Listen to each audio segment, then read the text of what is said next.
us that we should remember what happened to Miriam. She spoke Lashon Hara about her brother Moshe. She got punished. So we should remember what Hashem did to Miriam when they left Mitzrayim. So Pasuk says the word Zachar, to remember. Now, if a person is talking to people, he's going to come to forget and to say things that are wrong. Then it's a mitzvah to remember what Miriam did. So by remembering what she did that was wrong, that will remind you not to speak Lashon Hara, not to say bad things about other people. Now, where do you see this idea? Also by Shabbos. It says, Zachar es Yom HaShabbos l'kadshah. Remember the day of Shabbos to sanctify it, to make it holy. And Rashi says over there, Zachareyu, me'acha shebo lashkicho. The same idea. A person has a nature, they're going to forget about Shabbos. Shabbos comes, you celebrate Shabbos. Okay, put it aside. You put the challah cover and board away, the salt chain, all that stuff away. No, it's a mitzvah to remember Shabbos the whole week. Some over here too. A person should remember that it's prohibited to speak about other people throughout the whole week. All the time. Just like on Shabbos, it says Zachar during the week to remind you before you forget about Shabbos. Over here too, person should always remind themselves about the prohibition against speaking evil of others. Now it says also afterwards, Zachor eis asher asa, that what happened to Miriam. What does that mean? What it means is the fact that Miriam got punished. She got taras, some type of a leprosy. And what happens to a person that gets leprosy? So all these halachas, all these laws that a person has to follow in order to be allowed back into the camp of the Jewish people. So why do we care about that? By thinking about the punishment and the process that you have to go through, it might stop a person from sinning. You might think, is it really worth it? That's why he says, think about what Hashem did to Miriam. What we're doing is reminding you, just like it happened to Miriam, and it wasn't fun for her, so that's what's going to happen to you. If you're going to speak evil of others, bad things are going to happen to you. So that's just a reminder to get you to not speak Lashon Hara. Then it says afterwards, the next words, remember what Hashem did to Miriam. Why do we stress what Hashem did to Miriam? No matter who it was. We have a story in the Torah where a person got punished for speaking ill about others. So we should learn about how bad it is to speak Lashon Hara. Why do we stress what Hashem did to Miriam?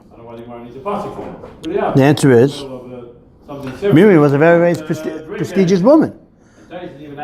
She was the sister of Moses and Aaron.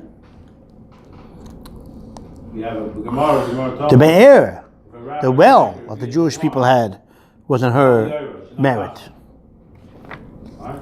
She put herself into danger by saving Moshe from the river. And even when she spoke about Moshe, she didn't mean to put him down. She meant well. She just didn't understand the difference between her and Aaron's prophecy with Hashem and Moses' prophecy.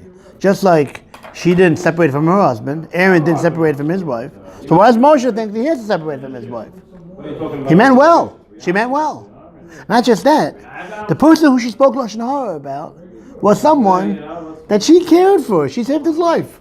So the Torah says all these things don't make a difference. No matter that she was a holy lady, she did all these great things, she saved Moshe's life, she meant well, all those things don't make a difference. That's why we mentioned Miriam, to show that even Miriam was punished for Lashon Hara. All the more so we will be punished for speaking bad about others. Then it says afterwards that this episode took place by Derech B'Teizei Mitzrayim, when they were leaving Egypt. Why do we mention that for? What is where this episode took place have to do with anything? Why do we care about that? Answer is, says the Chavetz Chaim again, a person shouldn't think, oh, that was only during that time. Hashem was mad. So when God's angry, so He punishes even for things that are not so important. Says the Torah, no. It was not a time when God was mad. It was when they left Egypt. It was a Eitz Ratzon. It was when the Jewish people left Egypt. God cared about the Jewish people. God was very favorable towards them. Took them out of Egypt. They were going to receive the Torah. Rashi says, when they were redeemed, there was light. There was happiness in front of it. It was a great time when this episode took place. So Hashem was in a good mood, whatever that means, right? And His level. But it's still Miriam was punished. So that's why we stress when it happened, where it took place. So you shouldn't think, no, Lashon Hara is not so bad. The only reason why God got mad is because He was in a bad mood anyhow. No. So we try to show, no.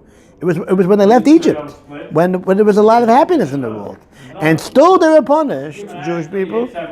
So you see that it wasn't that it didn't have to do with that. And the seriousness of the punishment of the sin of the crime of Lashon Hara, even though it's at a time when God was happy, He still punished them. All the more so for us. We don't have the merit of Miriam. And we don't mean well, always, when we speak about ill about others. So, Kavachomer for sure, we would be punished if we speak ill about others. I want to end with a good thought, that there's something which is obvious, which is the opposite of Lashon Hara. I learned that in school, Lashon Tov. Saying something nice about others. Being positive. Melamed Sanaguria. Learning and looking for great things to justify the Jewish people. It was a holy man who was known for that. Who am I talking about? Shmuel, your father's favorite Gadol. The Kedushas Levi, Reb Levi Yitzchak ben Berditchev, who was known for always looking the positive and the good in others. Let's be Chassidim. Let's be Talmidim of the Heilige Tzaddik Reb Levi Yitzchak ben Sorashasha Zchosa Yogein Aleinu. May his merit save us, and we should have only good things. Shabbat Shalom.